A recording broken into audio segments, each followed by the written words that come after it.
I read the message in silence. The chatter around me faded.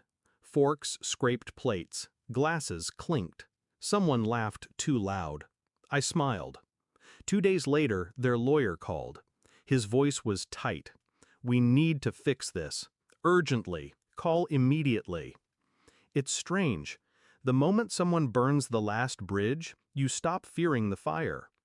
For years, my mother was the one person I thought I could never lose. She had that smile, the one that promised safety. She used to braid my hair before school, leave notes in my lunch. She told me, "Family is blood. Blood doesn't turn on you." I believed her, until she proved herself a liar. It started small, locked bedroom door when I came home early, whispers that stopped when I entered the room. My stepfather's hand withdrawing from her shoulder a second too late.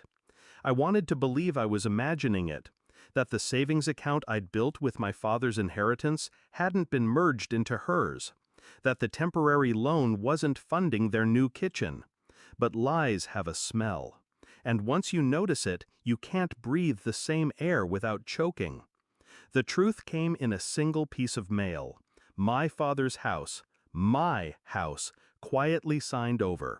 Her signature neat, my stepfather's just beneath. My name, nowhere. I didn't confront her, not yet. I smiled, nodded at dinner, and asked about her day. She told me she was so proud of the woman I'd become. I was already planning her undoing. First step, make myself invisible. I stopped arguing, stopped reacting. I paid my part of the bills without delay. If she thought I was drifting, she'd stop watching. Second, quietly secure what I could. Bank accounts frozen under identity theft investigation. My lawyer, a friend from university, filed an injunction over the property transfer, all under sealed court notice so she wouldn't get the letter for weeks. Third, control the narrative. I told extended family I'd been thinking about moving abroad, just enough to plant a seed. My absence would seem voluntary. By the time she texted me, "Locks changed, you have no home," she thought she'd won. 2 days later, I walked into her lawyer's office. Not mine, hers. He looked like he hadn't slept, he asked. I said nothing.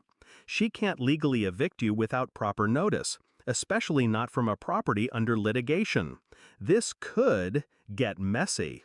I leaned back, watching him squirm. I'm fine with messy. The court date came fast. My mother arrived in pearls and that old fake warmth. My stepfather stood beside her, hands clasped like a churchgoer. The judge was brief. The transfer of ownership was invalid. The inheritance was to be restored. And, this was my favorite part, the legal fees would be paid from their joint account. I didn't look at her when the gavel fell. But my revenge wasn't in the courtroom. That was just paperwork.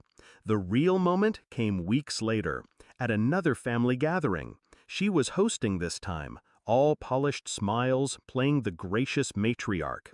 Halfway through dessert, my aunt leaned in, loud enough for the table to hear, "So, you're moving back into your father's house?"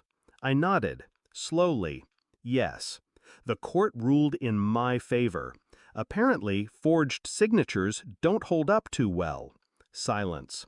Forks mid-air.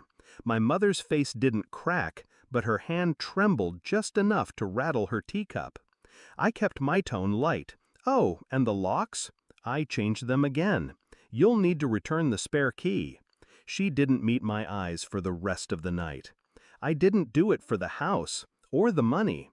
I did it so the next time she smiled that warm, motherly smile at someone, she'd know that I knew. That I'd taken everything back without raising my voice, without breaking a single law. I did it so that every time she passed the street where I lived, she'd feel the weight of a door she could no longer open. Justice isn't always loud. Sometimes it's the quiet click of a lock, from the inside. And when their lawyer called, desperate to fix this, I already knew there was nothing left to fix.